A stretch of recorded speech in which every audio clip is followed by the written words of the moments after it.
Hey guys, Michael B. Jordan with fetal alcohol syndrome here. Long time no...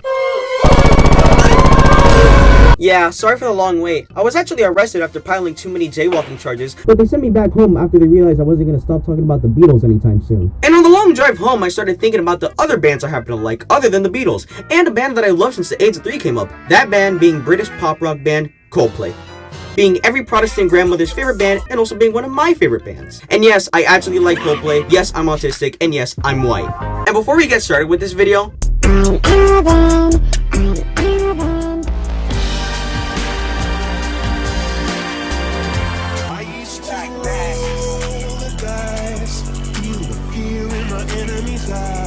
I don't need to give an intro, right? I mean, this is Coldplay we're talking about. They have damn near 100 million monthly listeners on Spotify at the time of me writing the script. Everyone and their mother and their grandmother has heard of this band. But I'm gonna give one anyways. Coldplay formed in 1996 in the United Kingdom. Cross me, daddy. And consists of frontman Chris Martin, guitarist Johnny Buckland, bassist Guy Berryman, and drummer Will Champion. All of them being students of University College London. Which, first of all, a big bag with one cookie in it. But I digress. And a couple of name changes later, a band member leaving and then coming back later, 2 EPs later, and a record deal later, the world was introduced to...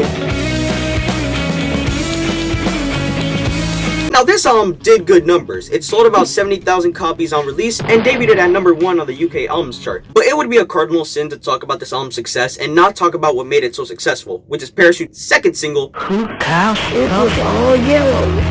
It was all yellow. Gosh gee willikers darn it, this is a white boy classic. I mean, the guitar work, the chords, the energy, man. It gives "This Will Be Played at Weddings for the Next 10,000 Years" vibes. And for good reason. This song is great and I love it. And the general UK population in the Y2K era agreed with me because this song ended up being Coldplay's breakout hit. It ended up landing at number 4 in the UK singles chart and number 48 in the US singles chart, making it their first breakout hit in the States. Oh yeah, anyways, about the album. Coldplay's debut album brings a lot of the sounds of warm 90s alt-rock, you know, the type that will be in Spotify curated 2000s playlist until the end of time, and it elevates it with decent songwriting along with Chris's voice. Also, unlike modern day Coldplay, songs that probably get their inspiration from Lisa Frank posters, the music here is more subdued. It's basically the type of stuff you hear in coffee shops, and also this album has more lyrics that touch on more sad stuff like troubled relationships, paranoia, and the environment in songs like Don't Panic, High Speed, and Spies. Basically, to summarize, this album's sound is, you know, warm, the songwriting is good, Chris's voice is phenomenal, there's more guitar, and it has a lot more sad songs, like more than you'd expect in a Coldplay album. I'm gonna add Yellow here too because that song has and will stand the test of time for millennia.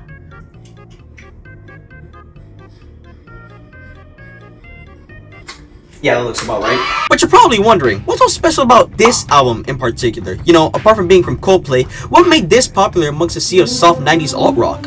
Well, consider the following. It's good. But consider another factor. This was released in 2000, a weird time for British alt-rock. Like, let's say you wanted to buy a new alt-rock album at your nearest local record store. Your options were a bit futile if you're counting on what the biggest British alt-rock bands were doing at the time. Oasis was on a losing streak of mid-albums after releasing their first 2 albums, so that wasn't an option. Blur was AWOL while its frontman Damon Albarn was busy making monkey music. Radiohead did release an album, but it sounded like this. So there was basically a huge market gap, but then there was Coldplay. So you see Parachutes and it fills that Radiohead-sized hole in your heart and you decide to buy the album. And so did a million other people. So of course, after the commercial success of Parachutes, Coldplay embarked on the Parachutes tour, lasting a whole year. And during this little time period, they toured internationally around places like Europe, North America, and Australia. They even got to write songs during the tour that would be present on their next album. And there was this other event that happened too. You know, let me just read here. 9/11. This just in, you were looking at obviously a very disturbing live shot there. That is the World Trade Center, and This obvious tragedy would send shockwaves across the world and would inspire Coldplay to write songs for their new album. So, what'd they come up with?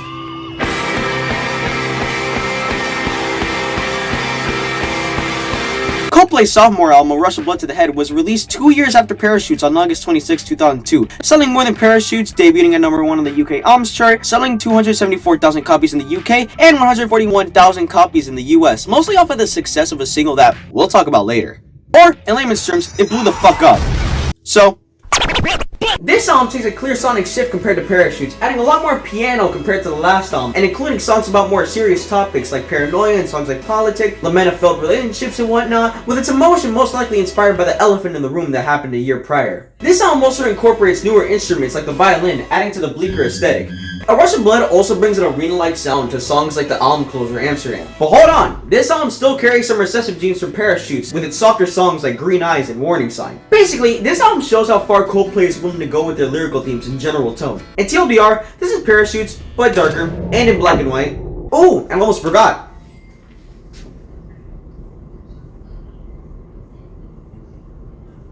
You've heard this song before. If you ever walked to a grocery store ever in your life, you've heard this song before.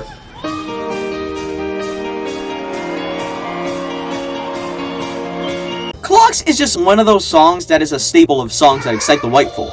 And not only do I point this song out because it's a truly iconic 2000s alt-rock song, and I genuinely mean that, it also played a factor contributing to the astronomical success of A Rush of Blood, and it also laid the groundwork for Coldplay's status as hitmakers and celebrities. And I would say that this cemented their positions as hitmakers if it weren't for another song that we'll get to later. And trust me, we'll get there. Apart from Clocks, the other singles did well commercially too. In My Place reached number 2 in the UK singles chart, The Scientist peaked at number 10 in the UK singles chart, and Clocks hit number 9 in the UK singles chart and won a fucking Grammy. So, Coldplay were now established superstars, tasked with following their smash hit sophomore album with a third album. The third album, for most artists, is a rite of passage for a good majority of artists in any genre that proves if an artist is truly in it for the long run, so a lot of bets were on the table for Coldplay. The pressure was on.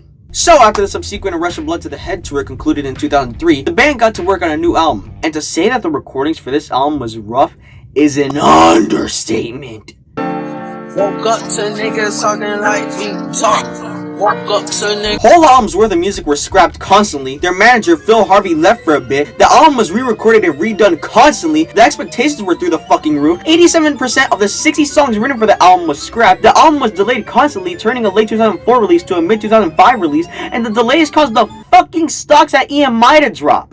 It would seem like, after seeing the context of the torturous recording process, this album would be set up as a critical flop of astronomical proportions by the likes of Be Here Now by Oasis, a notorious critical flop. And then, finally, in the June of 2005, the album was released, and it was so fine.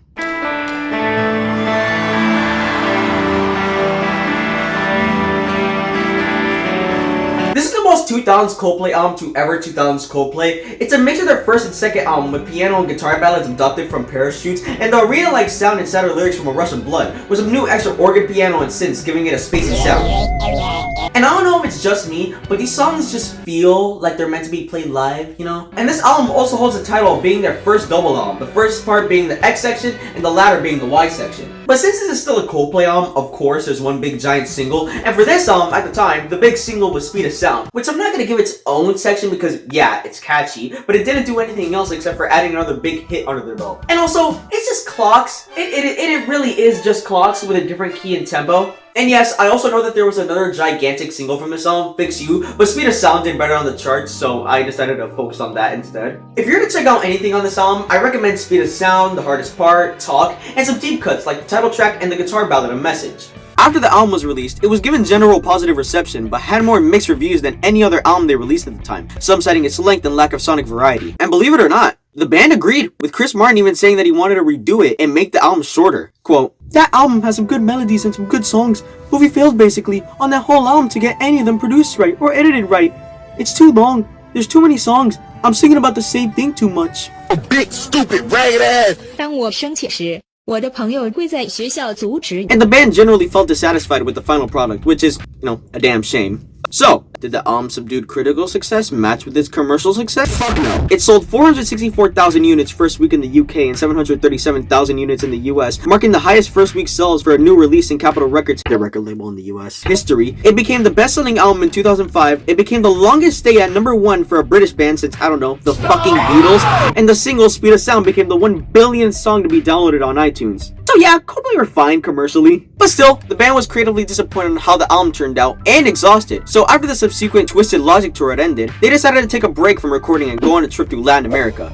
And remember this trip because it's actually important. So when the band came back to the UK, they felt inspired to go back to the studio again. But this time, after feeling the creative disappointment that stemmed from X and Y, the band considered their first 3 albums as a trilogy and felt they needed to go in a new direction for their 4th album. So they brought legendary producer Brian Eno to help them experiment with their sound, and a great musician if I may add. Check out Another Green World if you ever have the time. It's a very nice listen. Recorded in several locations including their own studio called The Bakery, which they still use to this day, they collaborated with other new producers like John Hopkins, Rick Simpson, and Marcus Drops. Every track was recorded to sound different from one another, and they experimented with Latin influences that they got from the trip mentioned before. And after all that, the new album was released on the 12th of June 2008. But what do we have?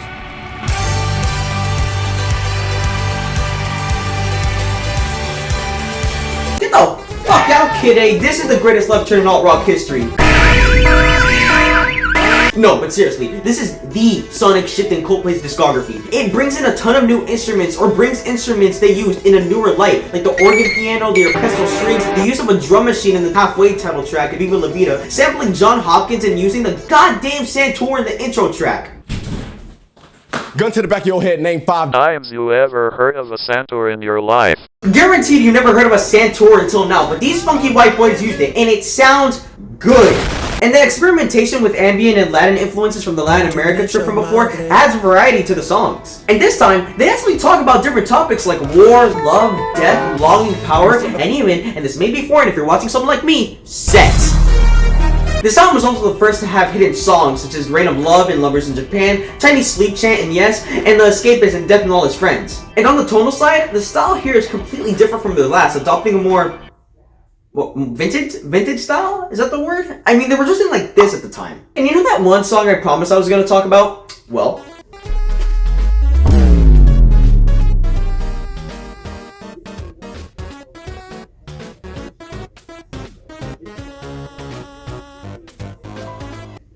you know damn well I was going to talk about this.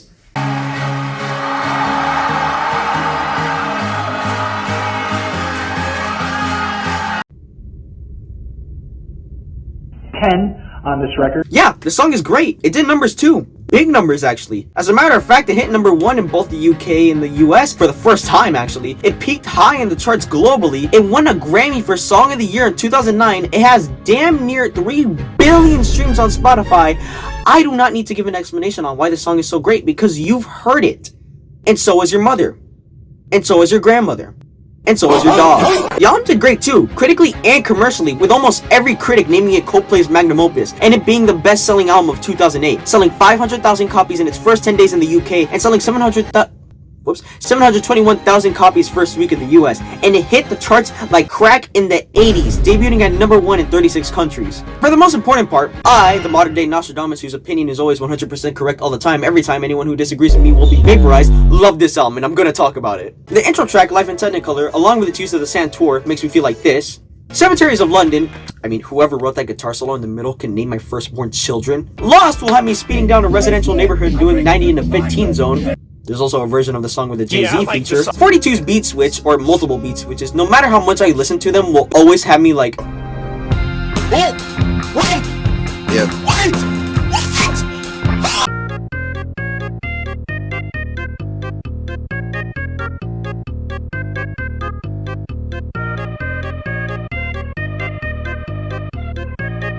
Yes, is a great song, but even greater is its hidden track, Chinese Sleep Chant, which, I mean, this made me cry when I was 12, so yeah, I think it's kinda good. Viva la Vida, 10 on this record. and as for Violet Hill, I like the part before the verses that go like,